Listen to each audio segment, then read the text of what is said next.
बहुत ही समझदार है। काश मेरी बहू में भी इतनी बुद्धि होती। अच्छा, एक बार अपनी बहू को मेरे साथ मेरे घर भेज दे, मेरी बहू की भी चूल्हा बनाने में मदद कर देगी। सुबह से कुछ नहीं खाया, भूख के मारे जान निकली जा रही है। उसके बाद सरला नेहा को लेकर अपने घर आती है और उसकी बहू। मैंने चूल्हे पर खाना तो बनाया, लेकिन मुझे चूल्हा बनाना नहीं आता। कोई बात नहीं, मैं आपकी मदद कर देती हूँ चूल्हा बनाने में।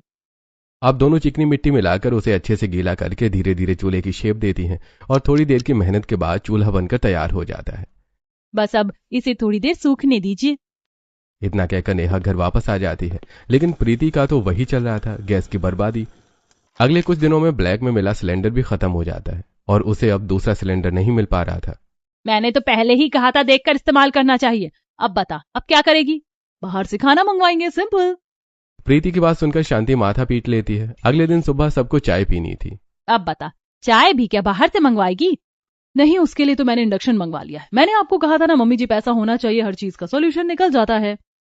अब प्रीति चाय तो इंडक्शन पर बनाकर देती है, लेकिन इंडक्शन पर ठीक से रोटियां नहीं बन रही थी। जब सभी को एकदम जली भुनी रोटी परोसी जाती है तो ऐसी रोटी खाकर तो जो बचे कुचे दांत है वो भी चले जाएंगे। सच में मैं भी ऐसी रोटी खाने का रिस्क नहीं ले सकता। मम्मी, ऐसी रोटी खाकर तो मेरे दांत में दर्द हो गया। कोई बात नहीं, मैं अभी सबके लिए बाहर से खाना मंगवा देती हूँ।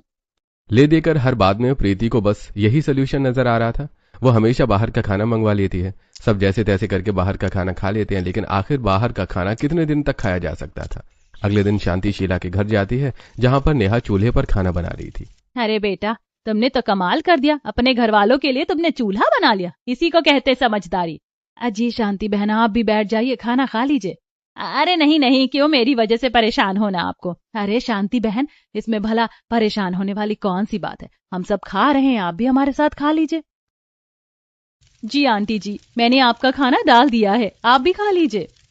अब नेहा शांति को खाना देती है और शांति बड़े मजे से चूल्हे का खाना खाती है। सच में ये खाना तो बहुत ही स्वादिष्ट था। ऐसा खाना खाकर तो मजा आ गया। खाना खाकर शांति घर जाती है और प्रीति के सामने नेहा की बहुत तारीफ करती है। अरे इसमें इतना भी बड़ा कौन सा तीर मार दिया है उसने मम्मी जी। अभी गैस सिलेंडर होता तो मैं भी स्वादिष्ट खाना बनाकर खिला देती। हाँ, तुझे दूसरों की मेहनत कहाँ दिखती है। सबसे बड़ी बात यह है कि उसने मुसीबत के समय में भी अपना दिमाग इस्तेमाल करके अपने घर वालों को खाना खिलाया है। तो मैं भी तो मुसीबत में इंडक्शन पर खाना बना रही हूँ। हाँ, बहुत अच्छा बना रही है, जिससे जबड़ा ही हिल जाए। अब प्रीति देख रही थी कि शांति अधिकतर बाहर खाना खाकर आ जाती थी और रोहन भी ऐसा ही कर रहा था। एक दिन सब खाना खाने से मना कर देते हैं। चलो चिंटू बेटा, तुम तो खाना खा लो। नहीं मम्मी, मैं पिंकी के घर पर खाना खाकर आया। उसकी मम्मी ने सच में बहुत स्वादिष्ट खाना बनाया था। बाहर का खाना खाने से मेरे पेट में दर्द हो रहा था, तो उसकी मम्मी